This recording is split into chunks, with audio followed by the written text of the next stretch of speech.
안녕하십니까. 저는 나이트 지니데이터라는 곳에서 카드 데이터, 포스트 데이터, 리뷰 데이터, 통신사 데이터 이런 여러 가지 데이터들을 모아서 외식업 데이터 분석을 전문으로 좀 하고 있는 주희태 실장이라고 합니다. 제가 올해로 이제 세 번째 이 자리에 섰습니다. 재작년부터 벌써 올해 세 번째 섰는데 잠깐 예전에 어떤 얘기들을 했는지 좀 찾아보게 돼서 그 얘기로 먼저 시작을 해볼까 하는데요. 재작년이었습니다. 재작년에 23년 연말쯤에는 주제가 어떤 거였냐면 80만 외식 골목 상권의 위기와 기회라는 주제로 발표를 했었습니다. 대부분의 그 외식업 하시는 사장님들이 문제라고 느끼는 되게 힘들다고 하시는 이유는 주로 식재료비나 인건비나 월세 같은 3대 비용 그리고 이제 기타 수수료 같은 게 너무 많이 늘어나서 남는 게 없다라고들 인식하고 계시지만 실제로 잘 버는 매장은 잘 벌고 있는 이 양극화 현상이 이 외식업의 위기다라는 진단을 했었고요. 그런데 이 양극화가 왜 발생하는지 원인을 생각해 보면 소비자들은 이제 검색의 시대로 가서 어떤 특정한 어떤 가게를 굉장히 찍어놓고 외식을 하는 습관들이 생겼다. 그리고 물가가 오르면서 딱 가는 어떤 외식비를 딱 쓰는 어떤 데가 정해져 있다는 문제도 있었고, 또 외식 사업자의 어떤 정보 비대칭으로 인한 양극화가 발생하고 있다라는 걸 문제로 지적했었고요. 그래서 이런 환경에서 외식 사업자분들은 뭘 하셔야 되냐면 고유성을 가지셔야 된다, 새로움을 가지셔야 된다, 연결성을 가지셔야 된다.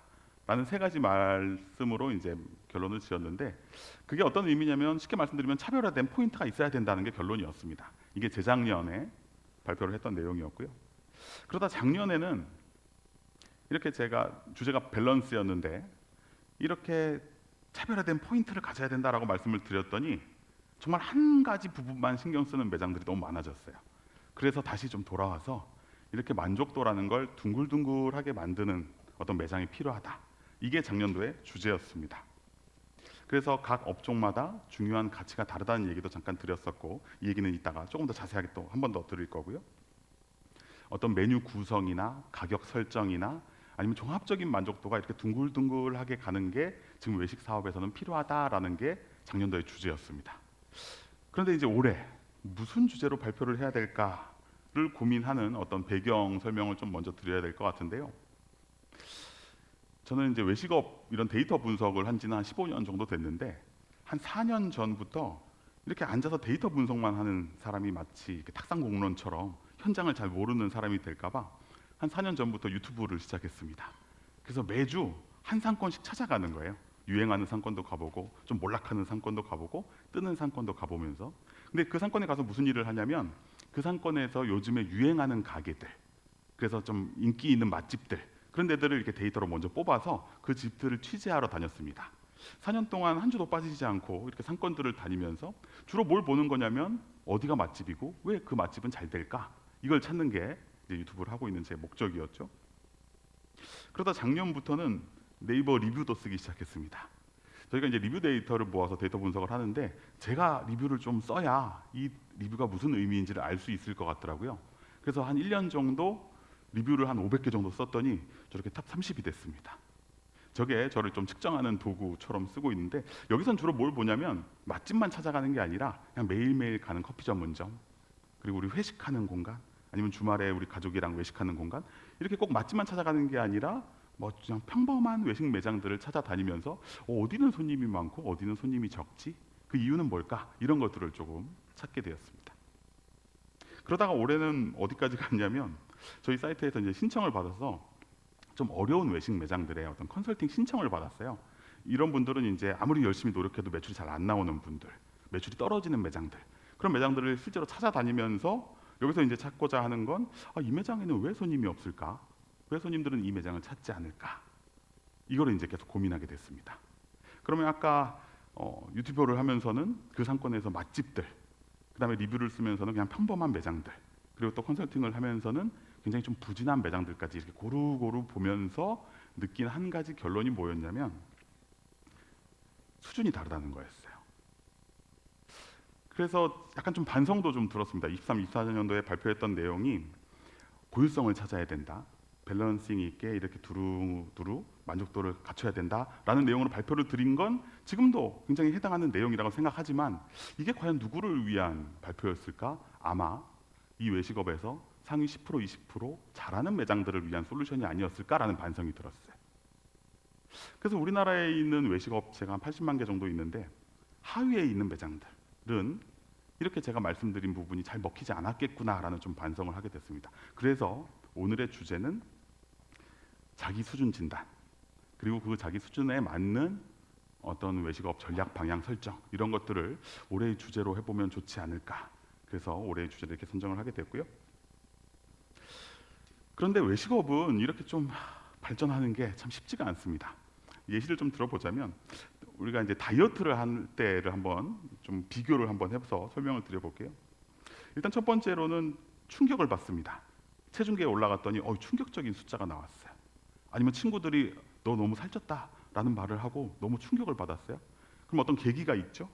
근데 그 계기에서 나 살 빼야겠다라는 어떤 결심을 합니다. 근데 여기서의 결심은 살 빼야겠다라고 머릿속으로 생각하는 건 결심이 아니에요. 돈과 시간을 쓰기로 결심하는 게 진짜 결심이죠. 그래서 이제 헬스장을 등록을 했습니다. 헬스장 등록하면 제일 먼저 뭐 하죠? 체중계에 올라가 봐야죠. 그래서 이제 인바디도 하고 체지방량도 잽니다. 그래서 너 지금 이렇게 현재가 이런데 앞으로 이런 목표 설정을 해서 운동을 해야 돼라는 계획을 수립하죠. 그다음에 이걸 계속 실행을 합니다. 열심히 러닝머신 뛰고 살을 뺍니다. 그리고 중간중간 체크를 하죠. 이 과정을 계속 반복하다 보면 어느새 내 몸무게가 빠져 있는 그런 효과를 볼 수가 있습니다. 그런데 이 똑같은 과정을 외식업에도 적용하려고 보니까 외식업자분들은 대부분 다 똑같이 위기를 느끼고 있습니다. 다 똑같이 어렵다고 말씀하세요. 하고 싶죠, 뭔가의 변화를. 그래서 나 결심을 했어, 돈과 시간을 쓰겠어 라고 결심을 했는데 돈과 시간을 쓸 데가 없습니다. 어떻게 해야 되지? 나를 멘토해 주시는 분도 없고 전문가도 누군지 모르겠고 뭘 해야 될지 모르겠는 거예요. 그래서 교육이나 컨설팅을 좀 들어볼까? 라고 마음 먹는 분이 한 100명이 위기를 느끼면 그중에 한 20명 정도, 20%밖에 안 됩니다. 그런데 또 하나 어려운 점은 목표를 잡기가 어려워요. 그래서 몇 퍼센트 매출을 성장하면 되는 거야, 몇 퍼센트 비용을 감소시키면 되는 거에 대한 기준이 없으니까 목표를 잡기가 어렵고요. 그리고 이렇게 했을 때 어떻게 하면 매출을 높일 수 있는지, 수익을 높일 수 있는지 알려주는 장사 방법도 딱히 없어요. 가이드가 없습니다. 좋아, 거기까지라도 어떻게든 갔어. 어떤 굉장히 첫눈으로 멘토를 만나서 그분이 어떤 목표까지 세워줬어. 그런데 똑같은 걸 계속 반복하면 되느냐? 아니에요. 외부 환경은 계속 변합니다. 이 전략은 계속 수정돼야 돼요. 그것도 역시 어렵죠? 그리고 중간을 체크해 줄 사람이 있느냐? 그것도 없어요. 내가 지금 잘하고 있는 건지 못하고 있는 건지 누가 봐줄 사람이 없다는 거예요. 그리고 마지막으로 운동은 오늘 열심히 뛰고 나면 내일은 살이 좀 빠져 있거든요. 근데 외식업은 오늘 열심히 마케팅을 해도 내일 당장 매출이 오르질 않아요. 효과가 굉장히 느리게 나타납니다. 그러니까 외식업에서는 너무 어려운 거예요. 뭔가 문제가 있다는 걸 알고 바꾸고 싶어도 도움받을 사람도 없고 목표도 없고 체크해 줄 사람도 없고 그 효과는 늦게 나타나고. 그래서 100명이 위기를 느끼면 그 중에서 이렇게까지 계속 피드백하면서 계속 전략을 실행하고 효과를 보는 매장은 단지 1%에 불과합니다. 우리나라에 외식 매장이 80만 개 있다고 말씀드렸는데 그 중에서 1%면 한 8천 개 정도 되죠. 우리가 맛집이라고 부르는 전국 맛집의 수가 7천에서 8천 정도 됩니다. 딱 그래서 살아남는 게 1%밖에 없는 거예요. 굉장히 어려운 현황이죠. 그래서 오늘 발표는 이 세 가지 주제로 말씀을 드릴 텐데, 첫 번째는 일단 내 수준 진단을 좀 해야 됩니다. 내가 지금 어느 정도의 위치에 있는지는 아셔야 돼요. 그래야 내가 할 수 있는 솔루션의 방향이 좀 바뀔 수 있으니까. 그래서 첫 번째 주제는 지금 우리나라 외식 산업 현황이 이렇고 난 그 중에서 어느 정도의 진단되는지를 살펴볼 거고요. 두 번째는 그렇게 진단을 했는데 내 매출 수준이 뭐 상위 10% 20%는 아니야, 그냥 좀 낮은 수준이야. 그러면 이분들은 뭘 해야 되냐면 업의 기본을 따라가야 됩니다. 다시 업의 기본으로 좀 돌아가야 돼요. 근데 문제는 기본이 뭔지 모르신단 말이에요. 그래서 두 번째 주제는 업의 기본입니다. 기본이 뭐냐? 그리고 세 번째는 그렇게 해서 어떤 컨설팅 했던 실제 사례, 진단을 통해서 어떤 계획을 세우고 그래서 이제 효과를 보는 어떤 컨설팅 사례 매장 하나를 좀 발표를 드리려고 합니다. 먼저 국내 외식 산업 현황부터 한번 시작을 해보겠습니다. 어제 오늘 발표에서도 어느 정도 이런 내용이 비슷하게 나왔던 것 같아요. 지금 우리나라의 총 외식 시장 규모입니다. 21년 1월부터 시작했으니까 한창 코로나 기간이었죠. 그러다가 22년 4월 정도 방역 조치가 해제되면서 외식 시장이 갑자기 확 큽니다.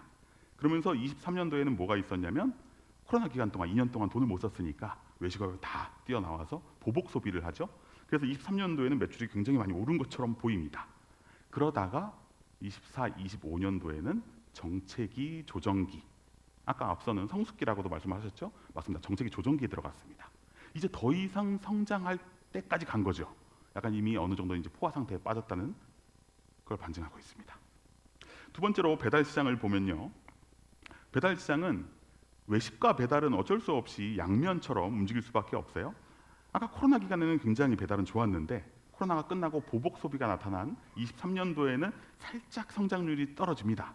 그런데 24, 25년도에는 다시 10%대 이상 성장하는 걸 보실 수가 있죠.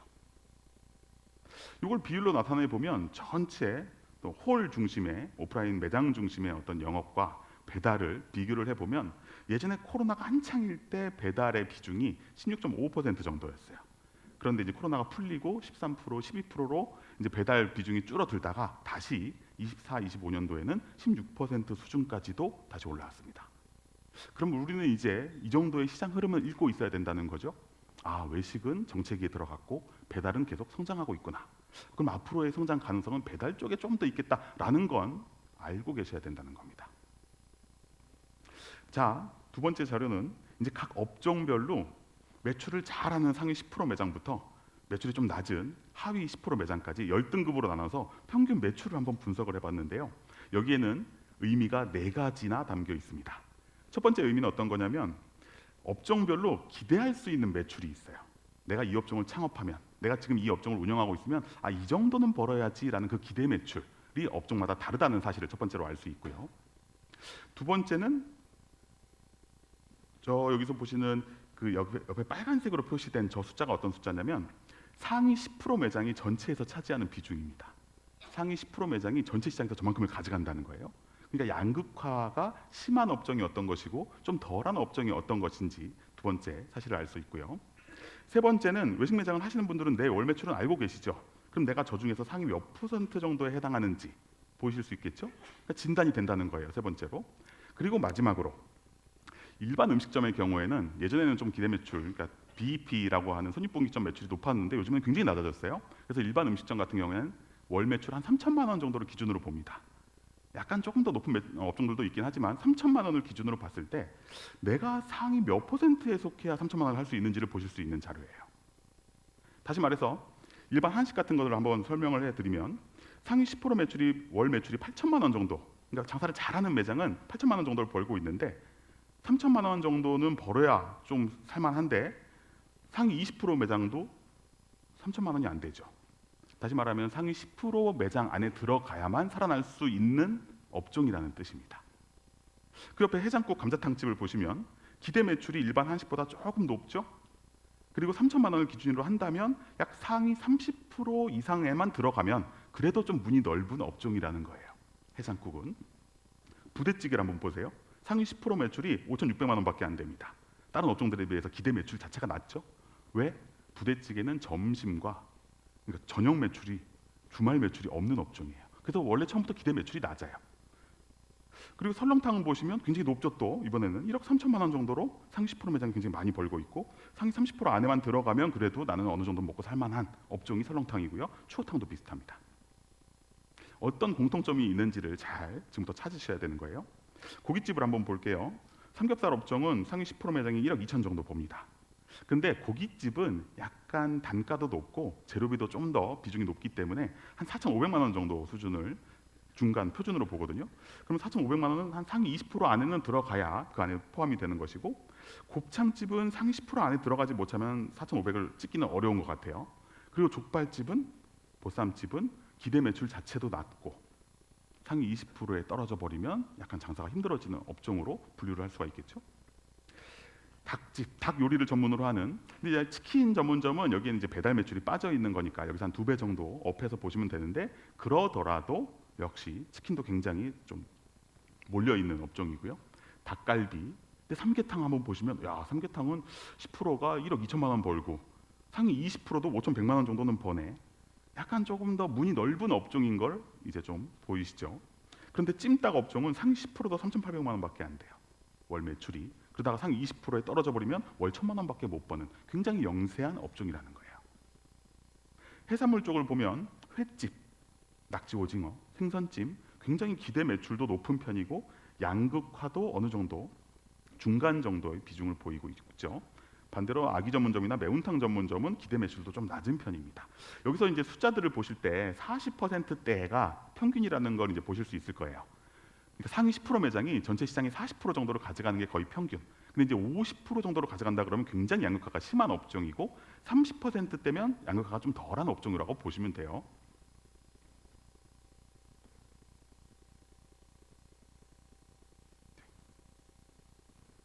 다음은 면 요리와 분식집을 보니까 종합 분식 굉장히 기대 매출 자체도 낮은데 양극화 경향은 심한 업종이죠. 국수만두 칼국수나 또 냉면집 같은 경우에는 좀 기대 매출도 높은 편이고 상위 한 20%, 30% 안에만 들어가면 그래도 어느 정도 장사가 되는 편으로 볼 수 있고요. 일식과 샤브샤브, 올해 가장 유행 업종은 샤브샤브와 뷔페였어요. 근데 샤브샤브 같은 업종을 보시면 상위 10% 매장이 월 매출이 2억 5천입니다. 굉장히 많이 근데 시장에서 큰 매장이 다 가져가죠. 그래서 샤브샤브 매장은 그렇게 큰 거예요. 큰 매장들이 다 가져가니까 굉장히 양극화가 심한 업종이고 초밥 전문점도 요즘에 굉장히 양극화 경향이 크게 나타나고 있는 업종 중에 하나고요. 이번에는 중식 양식 쪽인데 중식과 돈가스는 그래도 양극화 경향이 좀 덜한 편이고 그런데 양식 한번 보시면 상위 10% 매장이 전체 시장의 57%를 가져갑니다. 자, 생각해 보세요. 이걸 꼭 업에서 생각하지 마시고 내가 손님으로서 생각했을 때 딱 그 상위 10%에 해당하는 양식집밖에 안 가실 거예요. 딱 그 깨끗하고 넓고 맛있고 딱 그 집만. 다른 데들은 안 가실 거라는 거죠. 굉장히 양극화 경향이 심한 업종이 양식 쪽이고요. 패스트푸드 쪽은 여기에서도 역시 배달 매출이 빠져 있으니까 조금 더 업을 하셔야 되지만 굉장히 양극화 경향이 심합니다. 이런 업종들의 특징은 굉장히 브랜드들이 꽉 잡고 있어요. 그래서 일반 조그만 개인 사업자가 영세하게 매장을 하기에는 어려운 업종들이 또 이런 패스트푸드류고요. 근데 샐러드는 그나마 조금 양극화 경향이 덜합니다. 그리고 커피 베이커리, 이게 제일 문제죠. 가장 많은 창업자가 창업을 하는 게 커피 매장이거든요. 그분들이 다 똑같이 얘기하세요. 나 그렇게 큰 매출 기대 안 한다. 그냥 소소하게 돈 벌면서 그냥 살고 싶다. 근데 못 벌어요. 상위 10% 매장이 51%를 가져갑니다. 상위 20%가 되는 순간 바로 훅 떨어지죠. 그래서 디저트 업종이나 커피 업종 창업을 조그맣게 했는데 한 2년 내에 금방 망한다. 이런 뉴스들 많이 나오잖아요. 이런 것 때문입니다. 상위 10% 매장에 다 매출이 몰려있기 때문이고 양극화 경향이 심한 거예요. 그러면서도 기대 매출 자체도 낮죠. 그러니까 사실 이쪽은 이미 어느 정도 포화 상태에 있는 업종이라고 보실 수 있는 겁니다. 마지막으로 주점 쪽은 이자카야는 그래도 좀 괜찮습니다. 그런데 일반적인 소주방, 호프 맥주 이런 데들은 약간 양극화 경향이 굉장히 심한 업종. 그러면서도 기대 매출이 그렇게 높지도 않아요. 그래서 요즘 주점 경기가 많이 어렵다는 얘기를 하는 거고요. 자, 간단하게 말씀을 드렸지만 잠깐 정리를 해보자면 우리나라 외식 시장 현황은 첫째, 홀 중심의 오프라인 매장 시장은 정체기에 들어갔다. 그래서 더 이상의 큰 드라마틱한 성장은 없을 것이다라는 결론을 하나 가질 수 있고, 두 번째, 배달업은 여전히 성장 중이다라는 것들을 알 수 있었습니다. 그리고 두 번째, 아주 극단적으로 양극화가 진행되고 있는데 상위 10% 매장이 전체 시장의 30에서 50%까지를 가져가고 있는데 특히 그 50% 이상 가져가는 업종들을 좀 뽑아보니까 피자, 햄버거, 커피, 제과점, 양식, 찜닭 이런 업종들은 굉장히 상위 10% 매장 안에 들어가지 못하면 문이 좁은 업종이다라고 판단하셔야 된다는 거예요. 그리고 반대로 상위 한 20, 30% 안에만 그래도 들어갈 수 있으면 어느 정도 장사가 되는 업종들도 아까 보셨죠? 근데 그런 업종들의 특징이 뭐예요? 기술 창업입니다. 그냥 일반 업종이 아니라 전문점들이에요. 굉장히 어떤 요리에 어떤 삼계탕 그냥 집에서 막 쉽게 하기는 어렵잖아요. 그럼 뭐 생선찜 그러니까 이렇게 뭔가 좀 제대로 배워서 이 집에서만 줄 수 있는 가치를 두는 업종들만 저렇게 시장에서 문이 좀 넓은 업종이다라고 분석할 수 있었습니다.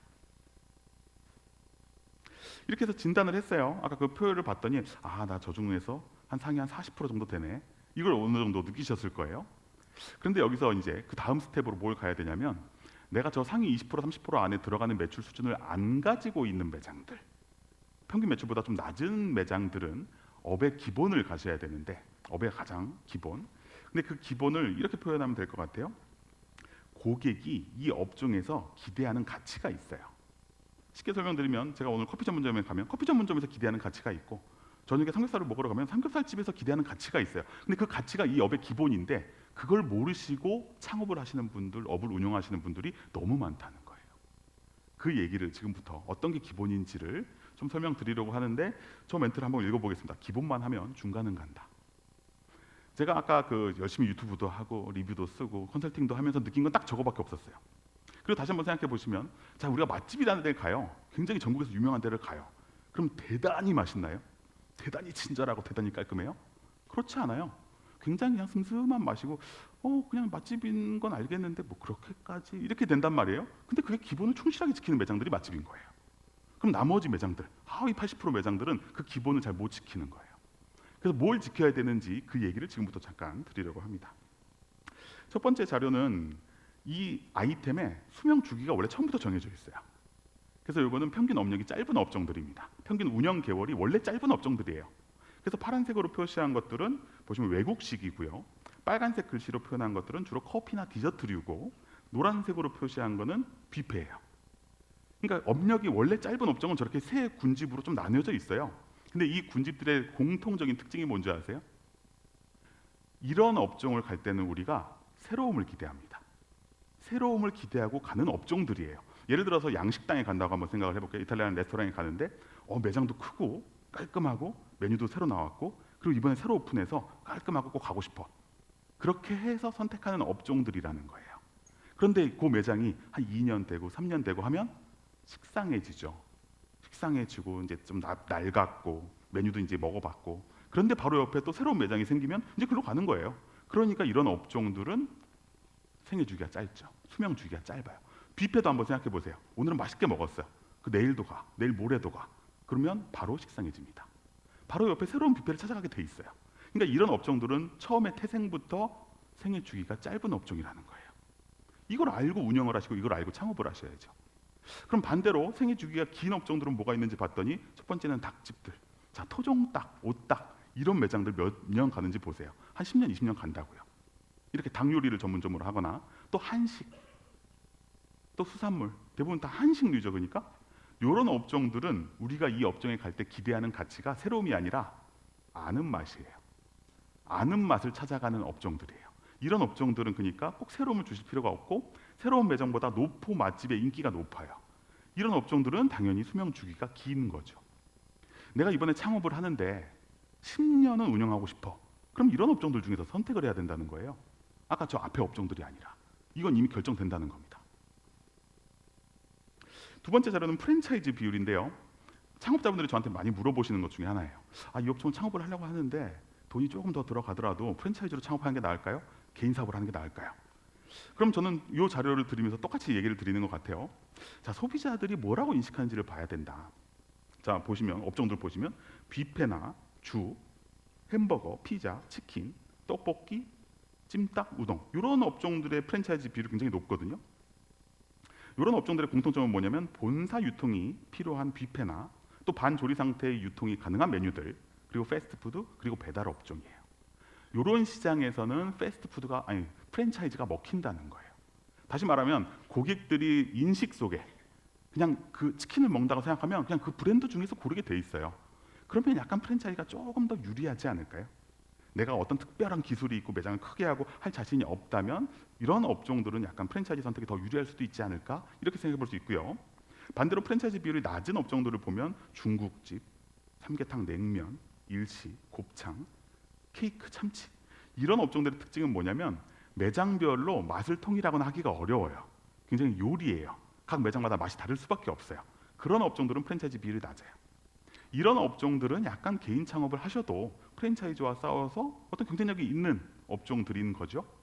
그런데 제가 또 프랜차이즈 본부분들한테는 이렇게 말씀드려요. 이런 업종 중에서 제대로 된 시스템을 갖출 수만 있으면 대박이 날 수도 있다. 왜냐면 프랜차이즈가 없는 업종들이니까. 삼겹살, 곱창, 중국 음식 이런 거 프랜차이즈 시스템만 잘 갖춰서 표준화만 잘 갖추면 생각보다 또 대박이 날 수 있는 업종들이 이런 업종들이다. 그래서 새로 뜨는 치킨 브랜드 이런 거 찾기는 되게 어려워요. 그런데 삼겹살 중에서 굉장히 요즘에 유행하는 프랜차이즈는 꽤 생각보다 찾을 수가 있어요. 이게 이런 차이 때문입니다. 그냥 당연하게 들어주시면 돼요. 주말 매출 비중이 높은 업종들입니다. 스테이크 전문점, 조개구이, 한정식, 냉면, 고등어 구이집. 다 무슨 업종들이죠? 어떤 이미지를 한번 떠올려 보세요. 주말에 부모님 모시고 갈 만한 어떤 파인다이닝이나 어떤 한정식 집들, 그런 느낌이죠. 그런 업종들은 주말 매출 비중이 높아요. 그런데 다시 한번 상기하고 갈게요. 근데 제가 이 말을 왜 지금 여기서 하고 있는 걸까요? 매출이 낮은 매장들은, 이런 업종을 하시는 분들은 주말에 집중해야 된다는 거예요. 매출이 어느 정도 상위 10% 안에 들어가는 매장들은 이미 저 주말 매출을 확보하고 있을 거예요. 그러니까 평일도 한번 추가 매출로서 시도를 해보는 거죠. 근데 그 평균적인 매출 수준도 안 되는 매장들은 주말에 집중을 당연히 해야 된다는 거예요. 그런데 저한테 가장 많이 말씀하시는 게 역발상이래요. 저런 업종은 오히려 평일 더 해야 되는 거 아니야 하면서 그쪽으로 전략을 피신다는 거예요. 잘못돼 있죠. 내 매출 수준이 어느 정도느냐에 따라서 해야 될 시도가 다르다. 이 얘기를 드리기 위해서 지금 이 설명을 드리고 있는 겁니다. 이번에는 평일 비율이 높은 업종인데요. 직장인 점심 식사 메뉴들 생각하시면 됩니다. 도시락, 부대찌개, 돈가스, 순댓국, 뭐 분식 같은 업종들. 이런 업종은 또 평일에 집중을 하시는 게 정석이라는 거예요. 괜히 나는 주말 매출 노려봐야지 이렇게 하지 마시라고요. 내 매출 수준이 뭐 상위 10% 안에 들어가지 않는다면. 이번에는 주요 외식 업종의 요일별 비율인데요. 똑같이 어떤 요일별 비율인데 민감하신 분들은 좀 발견하셨을 수도 있는데 그래프 색깔이 조금 다르죠. 우리나라의 외식업의 시계는 월화수목금 토일, 평일과 주말로 나뉘어 있는 게 아니라 월화, 수목, 금토, 일, 이렇게 4개로 나뉘어 있습니다. 그래서 보시면 웬만한 우리나라에 가장 많다는 음식 업종들의 금, 토요일 매출 비중이 굉장히 높죠. 다 공통적으로. 근데 여기서 핵심적으로 보셔야 되는 건 저 진하게 그려진 일요일의 존재예요. 저 일요일 매출이 평일보다 높으냐 낮으냐에 따라서 프로모션 전략이 바꿔야 됩니다. 그래서 내 업종이 일요일 매출이 있는 업종인지 없는 업종인지를 보셔야 되고요. 혹시 외식과 배달을 같이 하시는 분들은 또 배달도 같이 고려를 하셔야 됩니다. 외식은 다음날 출근해야 되고 학교 가야 되니까 일요일 매출 비중이 좀 낮아요. 그런데 배달은 일요일 매출 비중이 굉장히 높은 업종들이 눈에 보이시죠? 아, 이제 해먹기 귀찮고 오늘은 좀 쉬자. 그래서 배달시켜 먹자라는 것들은 또 일요일 매출 비중이 높은 거예요. 그래서 동시에 하시는 분들은 프로모션 전략, 휴무일 이런 거 정하실 때 꼭 참고를 하셔야 되는 기본이고요. 이번엔 시간대로 봤더니 저녁 시간대가 피크타임인 업종들. 그래서 곱창집, 이자카야, 술집, 그다음에 고깃집, 횟집 이런 것들은 다 저녁에 주로 돌아가는 업종들이죠. 근데 여기서 잘 보시면 곱창과 이자카야는 점심 매출이 없어요. 그런데 삼겹살집이나 닭갈비나 일식이나 횟집은 점심 매출이 한 20% 정도 있는 걸 보실 수 있어요. 그래서 또 저한테 이렇게 물어보신다고요. 곱창집 하시는 분이 저 점심 장사를 해볼 건데 괜찮을까요? 안 괜찮아요. 이 소비자들은 곱창집에서 점심을 먹지 않아요. 그러니까 이건 기본이라는 거예요. 점심 시간대 비율이 높은 업종 봤더니 토스트, 커피, 제과, 그다음에 추어탕이나 순두부나 국수 이런 점심 식사 메뉴들. 물론 이런 업종이 저녁에 한 번 더 1회전 더해서 매출이 늘어나면 좋겠죠. 그런데 그거는 매출이 굉장히 높은 매장들이 시도해 볼 만한 시도고, 매출이 낮은 매장들은 저 점심시간 피크타임에 일단은 집중하시는 게 맞다. 이 말씀을 계속 드리고 있습니다. 이번에는 남성 비율이 높은 업종들이에요. 참치 전문점, 순댓국, 감자탕, 족발, 보쌈. 남자들이 좋아하는 음식. 주로 육류라거나 해산물이나 한식, 주점, 패스트푸드입니다. 너무 당연하죠. 너무 당연하게 그냥 끄덕이시면 되는데 이걸 모르신다니까요. 외식업자들이. 여성이 좋아하는 음식은 양식, 동남아식, 마라탕, 브런치 디저트, 분식집이에요. 그냥 그렇죠. 다 그러시잖아요. 근데 이걸 잘 모르신다니까요. 그래서 어떤 짓을 하냐면 우리 매장은 남성을 타겟으로 잡아야 되는데 여성을 잡으시고 20, 30대를 잡아야 되는데 50대를 잡으시고 이 타겟 전략이 다 틀려 있다는 거예요. 자, 이번에는 약간 이제 좀 다른 얘기인데 요거는 이제 리뷰 데이터를 가지고 그 매장에 대해서 그 업종에 대해서 소비자들이 평가하는 데이터를 가지고 분석한 자료입니다. 사실 모든 음식점은 다 맛이 제일 중요한데 상대적으로 맛이 더 중요한 업종이 따로 있어요. 매장이 더 중요한 업종이 있고 가격이 더 중요한 업종들이 다 따로 있다는 거예요. 그 업의 기본이라는 거죠. 그래서 음식 맛이 중요한 업종들을 봤더니 주로 포장이 많거나, 그러니까 사람과 접객을 하지 않으니까 사람에 대한 평가를 할 필요가 없고 매장에서 먹질 않으니까 매장에 대한 평가를 할 필요가 없는 업종들, 그러면 주로 이제 음식에 집중되게 되잖아요. 그러니까 그런 업종들은 이제 맛에 대한 중요도가 높아집니다. 이런 업종들은 제일 먼저 어떤 거를 점검 진단해야 되느냐? 내 메뉴의 맛을 먼저 점검해야 되는 업종들이라는 거죠. 재료가 중요한 업종들, 야채나 수산물을 쓰는 업종들이죠. 그리고 고기 질이나 잡내 없으면 당연히 육류 쪽에 관련된 얘기일 거고요. 제가 저렇게 별표를 쳐놓은 게 있어요. 어떤 리뷰들 중에서 저 항목은 요즘에 굉장히 그 중요도가 올라가고 있는 어떤 리뷰 평가들에는 제가 저렇게 별표를 쳐놨어요. 첫 번째가 특별한 메뉴입니다. 이 매장은 특별한 메뉴가 있어 라는 긍정평가인데, 그 1등이 누구냐면 제과점, 2등이 케이크예요. 제과점 하시는 분들은 일단 가짓수가 있어야 됩니다. 여러 가지 기본적인 라인업, 빵의 라인업이 있어야 되는데 그 중에서도 이 매장을 대표할 수 있는 시그니처 메뉴가 있어야 돼요. 그게 특별한 메뉴입니다. 그게 제과점의 고객들이 기대하는 가치라는 거예요. 성심당 생각해 보시면 돼요. 어마어마하게 많은 빵의 종류가 있지만 그 중에서 튀김 소보로 생각나시잖아요. 그런 것처럼 제과점은 그게 기본적인 가치예요. 두 번째는 건강한 맛이죠.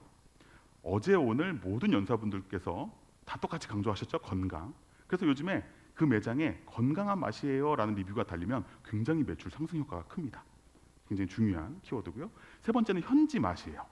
이게 예전에는 그 동남아 그 쌀국수집이나 이런 데 많이 달려있는 리뷰였는데, 요즘에는 그 지방에 그 지역 메뉴를 하는 곳들도 이런 현지 맛 평가가 달리고 있어요. 그리고 이 평가는 다른 평가들보다 훨씬 우월한 평가입니다. 이 매장에 달려있는 걸 보면 다른 소비자들이 그 집을 찾아가게 돼 있어요. 그 집에서만 현지 맛을 주니까. 고유성을 뜻하는 어떤 리뷰였어요. 그리고 또 하나의 별표를 쳐놓은 거 저 메뉴 구성인데, 다 보시면 뷔페들이에요. 뷔페에 가면 여러 가지 종류가 있어서 좋았어요 라고 하는 거잖아요. 근데 여기서 뷔페가 유행하고 있는 이유는, 정확히 말씀을 드리면 1인당 식사 가격은 비싸요, 뷔페. 그런데 거기서 양식도 먹고 중식도 먹고 일식도 먹고 여러 가지를 다 먹을 수 있는데 이 가격이니까 가성비가 생기는 거거든요. 그래서 저 메뉴 구성은 사실은 가성비에 대한 평가입니다. 그래서 내 매장을 어떻게 하면 가성비 있게 만들까라는 고민과 함께 하셔야 될 게, 메뉴를 그럼 다양화시켜야 되는구나 라는 것들을 아실 수 있는 지표였어요. 갑자기 김혜수 배우님을, 제가 굉장히 제일 좋아하는 영화가 타짜인데, 이 타짜에 혹시 이런 대사 기억하세요? 해 뜨는 거 보면서 화투 치고 싶겠어? 제가 웬만한 10개 외식 매장 찾아가면 그중에 한 9개 매장에 드리고 싶은 얘기입니다. 이 분위기에서 이거 먹고 싶겠어? 그래서 요즘 사람들은 첫 번째로 중요한 게 음식이지만 두 번째로 중요한 게 바로 매장 환경이거든요. 매장의 분위기, 인테리어 이런 것들. 그래서 그런 것들이 중요한 업종을 또 뽑아보면, 첫 번째로 바. 바는 중요하죠. 조명도 중요하고 음악도 중요하고 그런 내부의 분위기가 중요한 업종이죠. 그리고 여기 어떤 것들이 나오냐면 양식당이나 주점이나 커피 전문점, 디저트 가게가 나온단 말이에요. 아까 이 업종들의 공통점이 뭐였죠? 평균 업력이 짧은 애들이에요. 그러니까 매장 환경에 기대하는 가치가 크니까 좀만 지나면 식상해진다는 거예요. 굉장히 리뷰와 평균 업력이라는 데이터가 또 맞아 떨어지죠. 그리고 넓은 매장일수록 좋은 업종들은 저렇게 게장, 뷔페. 게장은 왜 이렇게 중요할까요? 넓은 매장이 넓다는 거가 이 음식에 대한 신뢰도를 주기 때문이에요. 그래서 이런 업종에 해당하시는 어떤 업을 운영하시는 분들은 매장을 좀 넓게 하는 게 좋겠구나. 환기도 잘 되고 음식의 가짓수도 많은 업종들이 넓은 매장이 중요하고요. 그리고 또 한 가지 중요한, 아마 어제 오늘의 핵심 주제는 건강과 혼밥인 것 같은데요. 그래서 혼밥은 역시나 중요합니다. 저렇게 도시락이나 분식, 햄버거 이런 업종에서만 중요한 게 아니라 모든 외식 업종에 혼자 오는 손님이 많아지고 있어요. 그런데 여기서 중요한 건, 혼밥하는 손님을 이렇게 유치하기 위해서는 1인분 메뉴만 준비하시면 되는 게 아니라 제일 중요한 건 불편하지 않은 분위기예요. 혼자 밥 먹기 불편하지 않은 분위기. 그러려면 좌석 배치도, 방향도, 그다음에 개별적인 공간도, 이게 제일 중요하다는 거예요. 그러면 혼밥 손님들이 오기 시작할 거다라는 얘기 드렸고요. 청결도 이런 것들은 워낙 원래 중요하죠. 외식업에서 더러운 매장 누가 가겠어요? 그런데 또 별표를 쳐놓은 게 이제 나오는 속도. 요즘 사람들은 이제 10분 이상 기다리질 않아요. 주문하면 10분 안에 나와야 돼요. 10분? 맛집들은 2분 안에 끊어요. 2분 안에. 2분 내에 내가 주문한 음식이 나온다고요. 그게 굉장히 만족도에 영향을 미친다는 의미이고요. 그리고 마지막으로 이제 가성비. 요즘 굉장히 또 중요하지만, 근데 그 오른쪽에 더 중요한 것 같아요. 사업자 입장에서는 음식이 싸서 좋았다는 평가보다 음식이 비싼데도 가치 있다는 평가. 아까 가성비, 가치비 얘기 나왔잖아요. 그게 굉장히 중요한 이슈이기 때문에 내 매장을 어떻게 하면 비싼 가치를 줄 수 있을까를 고민하시는 게 지금 외식 사업자분들의 숙제라고 보면 되겠습니다. 그래서 이제 우리나라의 주요 업종을 30개 정도 뽑아서, 음식 맛이나 재료는 기본이니까 그거 외에 어떤 항목들이 중요하게 뽑히는지를 저렇게 빨간색으로 표시를 해봤더니 한식당은 양이 중요하죠. 한식을 맛있고 이쁘게 쬐끔 주는 그런 컨셉은 먹히지 않는다는 거예요. 이 업종의 소비자들이 기대하는 건 기본적으로 어떤 정도의 양이 소화가 돼야 된다는 거고요. 커피 전문점은 빵, 오히려 빵은 커피 맛이 중요하다는 리뷰도 보실 수 있어요. 그리고 치킨은 가성비, 중국집도 역시 양, 그리고 주점들은 기본 안주 중요하죠.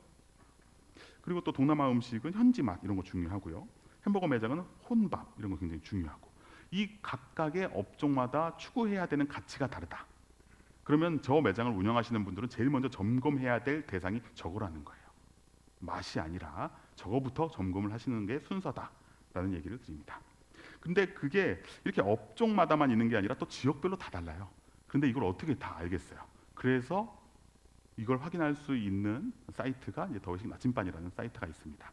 농수산식품유통공사에서 운영하는 사이트고, 여기에 오시면 뭐 고객, 아까 성 연령대, 뭐 요일 시간별, 리뷰 이런 것들을 다 평가를 진단을 해줍니다. 도구예요. 이건 좀 쓰시면 좋겠죠. 예, 빠르게 좀 마지막으로 넘어가겠습니다. 그렇게 해서 아까 그 나침반이라는 서비스를 이용해서 한 개 매장을 컨설팅했던 사례인데요. 이 매장은 그 중구, 서울 중구에 있는 곱창 전문점이었어요. 월 매출이 한 800만 원에서 1000만 원, 높을 때는 한 1300, 1300까지 나는데, 아마 외식업 하시는 분들은 아실 거예요. 곱창집이 한 달에 1300 번다는 건 굉장히 낮은 수준이라는 걸 아실 거예요. 굉장히 수준이 낮죠. 그래서 목표 매출을 정해야 되는데, 일단 주변 행정동들 보니까 한 2,500만 원 정도의 매출은 나와요. 그렇지. 아까 평균은 가자고 했으니까 이 평균을 우리 매장의 목표로 잡아보자라고 설정을 했어요. 한 2,500 정도 가보자. 그런데 우리 매장은 토 일요일 날 영업을 안 합니다. 우리 주변 매장이, 여기가 이제 직장가랑 대학가라서 주말 매출이 좀 더 낮긴 해요. 그래서 이제 사장님은 장사를 토 일요일을 안 하시는데, 근데 7일 중에 이틀 영업 주말 안 하고 그 목표 매출을 달성할 수 있을까요? 그런데 더 문제는 시간대예요. 이 매장은 5시에 문 열어서 10시에 문을 닫으시더라고요. 저녁 위주의 업종인데, 술 마시는 업종인데 10시에 문을 닫아? 그래서 주변과 비교를 해보시면 밤 9시 이후에 매출이 한 30% 정도는 나와줘야 되는데, 대부분 이른 저녁에 80%가 몰려 있으니까 장사가 안 되는 거예요. 뭐 되게 어려운 분석도 아니잖아요. 그런데 일주일 중에 5일 영업하고 5시부터 10시까지만 영업하는데 높은 매출을 기대하는 것 자체가 욕심 아니에요? 기본이 안 된다는 거죠. 그러니까 평균 정도를 가려면, 남들 이상은 못하더라도 남들만큼은 가려면 남들 하는 만큼은 해야죠. 그걸 안 하고 있으니까 매출이 낮은 거예요. 그리고 또 하나, 타겟 전략이 좀 잘못되어 있는데, 이 매장을 이제 카드 데이터로 분석을 해보니까 대부분의 고객이 남성이었습니다. 그리고 30, 40대의 남성의 결제 단가가 훨씬 더 높았어요. 그러니까 당연히 곱창집은 원래 30, 40대 남성을 타깃으로 해야 되거든요. 근데 이 매장은 타깃이 20, 30대 여성이었어요. 왠 줄 아세요? 예전에 화사 씨가 나 혼자 산다에서 곱창을 맛있게 먹었기 때문이에요. 그래서 20, 30대에게 곱창 열풍이 불 거니까 우리 매장은 20, 30대 컨셉으로 가야지 해가지고 매장을 굉장히 블링블링하게 핑크핑크하게 꾸며 놓으셨어요. 장사가 되겠냐고요. 그리고 그 매장은 제가 20, 30대 여성이 타겟이라는 걸 알았던 이유가, 주류 메뉴판이 따로 있어요. 곱창집인데 주류가 한 30종이 있어요. 약간 도수가 낮은. 그래서 여기는 확실히 20, 30대 여성층이겠구나 라고 했는데, 메뉴 분석을 해보니까 곱창집에서는 소주가 80% 팔리고요, 맥주가 20% 팔려요. 다른 주류는 안 팔려요. 그러니까 곱창집에서는 사실 그런 주류가 필요가 없는 거예요. 그리고 결제 단가도 봤더니 곱창이나 주류 가격은 비슷했는데, 원래 평균적으로 곱창집에서 곱창 먹고 이제 볶음밥 비벼 먹을 때 한 4,000원 정도가 평균 시세인데, 그 동네에 이 집은 주먹밥을 8,000원 받고 계시더라고요. 그래서 가성비가 또 안 나오고 있었어요. 그래서 이 집에 대한 리뷰 평가를 해보니까, 친절하고 청결하고 양 많은 건 좋은데 맛없고 가성비가 낮다라는 평가가 나왔어요. 뭐 넓은 매장, 주차 이런 거는 고치기가 힘들잖아요. 그런데 맛이나 가성비는 좀 개선을 해야죠. 그래야 매출이, 내 매출이 좀 올라갈 거 아니에요. 그래서 이런 식으로 솔루션을 드렸습니다. 어렵지 않은 분석이고, 아까 말씀드린 나침반이라는 서비스에서 다 나온 결과로 그냥 저는 정리만 해드렸을 뿐이에요. 지금 여기서 굉장히 웃으시고 야 그런 매장이 어디 있어 라고 하지만, 우리나라에 있는 80% 매장은 다 저렇게 장사를 하고 있습니다. 기본을 모르고 장사를 하고 있다는 거죠. 자, 이제 마무리를 해볼 텐데요. 제가 10년 동안 이런 비슷한 외식 사업자 강의를 하면서 10년 동안 안 변한 표입니다. 자가 진단하는 표예요. 어떻게 하는 거냐면, 누가 누구에게 언제 어디서 무엇을 얼마에 어떻게 왜라는 저 8가지 질문에 내 매장은 어떻게 하고 있는지를 쓰고, 경쟁 매장은 어떻게 하고 있는지 쓰고, 그 중에서 고객은 어디에 반응하고 있는지를 쓰는 겁니다. 그리고 이걸 쓰기 위해서 아까 나침반이라는 서비스, 뭐 소상공인 365, 뭐 상권 분석 사이트 그걸 이용하는 이유가 이 표를 작성하기 위해서예요. 맛집 중에서 이걸 안 쓰는 매장은 한 번도 본 적이 없습니다. 그리고 이게 답니다. 이 이상의 뭔가 없어요. 이것만 제대로 쓰시면. 마무리를 해볼게요. 저는 외식업 하시는 사장님들이 맛집이라는 키워드에 속지 않으셨으면 좋겠어요. 맛집 이러면 왠지 맛있는 집인 것 같잖아요. 근데 우리나라 사람들이 맛집에 가서 똑같이 하는 얘기가 뭔지 아세요? 아, 기대보다 별론데? 아, 줄 설 정도는 아닌 것 같아. 이 말 다 아시죠? 맛집에 1시간씩 줄 선 다음에 먹으면서 그러면서 다음에 또 줄 설 거면서 꼭 그 말씀 하신단 말이에요. 줄 설 정도는 아니네. 그런데 잘 생각해 봐요. 잘 생각해 봐야 돼요. 그 맛집이라는 게 정말로 맛있는 집이냐 아니면 줄 서는 집이냐? 줄 서는 집이에요. 거기는 음식을 잘하는 집이냐 장사를 잘하는 집이냐? 장사를 잘하는 집이에요. 그래서 개선 방향이 메뉴에서 나와야 되느냐 고객에서 나와야 되느냐? 고객에서 나와야 됩니다. 고객은 맛에만 가치를 두지 않아요. 매장 환경도 어떤 위치도 가격도 그다음에 직원의 친절도나 숙련도도 프로모션도 프로세스도 이 고객한테는 다 만족의 요소입니다. 이걸 둥글둥글 두루두루 채우는 게 지금 외식 사업자분들이 하셔야 될 것. 그런데 작년에 이렇게 똑같이 말씀을 드렸는데 올해는 내 수준이 그만큼까지 못 간다면 상위 10% 20% 안에 들어가지 못한다면 기본을 채우는 쪽으로 가자. 그리고 기본은 이렇게 데이터로 알 수 있다 라는 것까지 하겠습니다. 네, 감사합니다.